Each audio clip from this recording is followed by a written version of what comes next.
Alrighty, this is solving for systems of linear equations using substitution, part 4 of 4. In the first two videos, we looked at how you can solve for x or y in either equation, and you will get the same answer either way.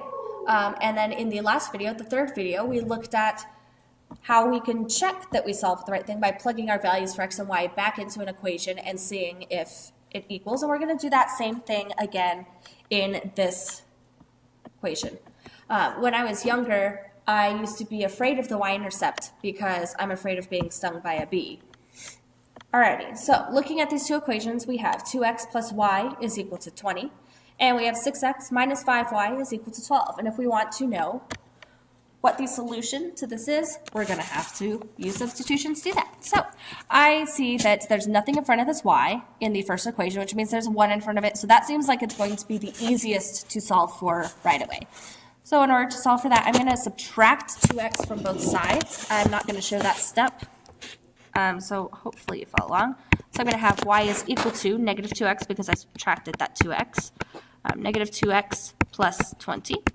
And so now we have this value of y is equal to negative 2x plus 20. So we can plug that in for the y value in the second equation. So we're going to have 6x minus 5 times y.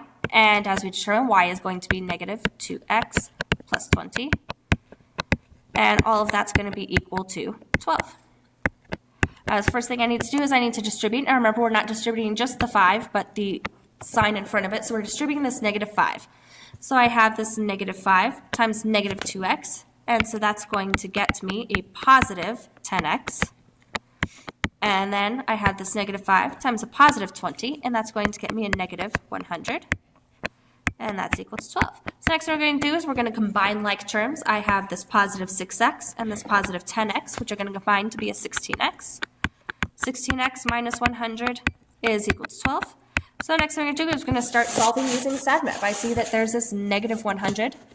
And so I'm going to do the opposite of that, which is to add 100. Negative 100 plus 100 is 0. And by additive identity, anything plus 0 is itself. So that's why these hundreds go away and the 16x comes by itself.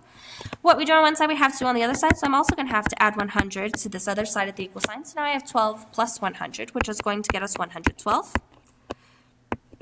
Moving on with SADMAP, we've done the subtraction and addition. We just move on to division multiplication. I see that there's a 16 next to the x, which means there's a 16 being multiplied by the x. So to undo that, we need to do the opposite of multiplication, which is division. So I'm going to divide this side by 16. And 16 divided by 16 is 1, and anything times 1 is itself.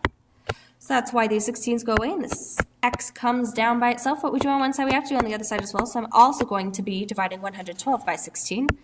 And I believe that should be 7. So we get the x is equal to 7. If we're going to start writing this as a point, all points are written as x, y. We have the x value, which is 7. So I'm going to put that right in there.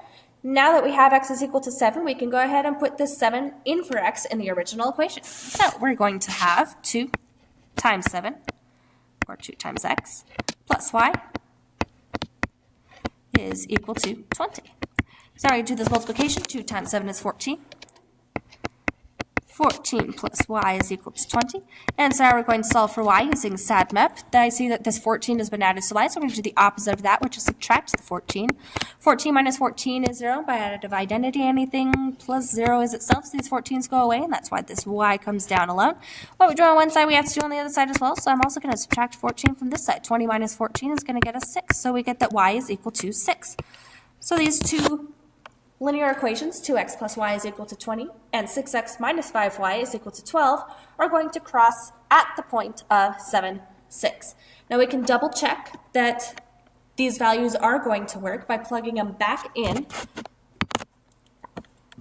to one of the equations. Doesn't matter. Now, since we used the first equation to solve for y, I'm going to plug them both into the second equation. So our second equation is 6x, which is going to be 6 times 7, because x is 7, minus 5y, which is going to be 5 times 6, because y is 6. And if we solved this correctly, then we're going to get that all that's equal to 12. So we have 6 times 7, which is 42. And we have 5 times 6, which is 30. And 42 minus 30 is 12. 12 does equal 12.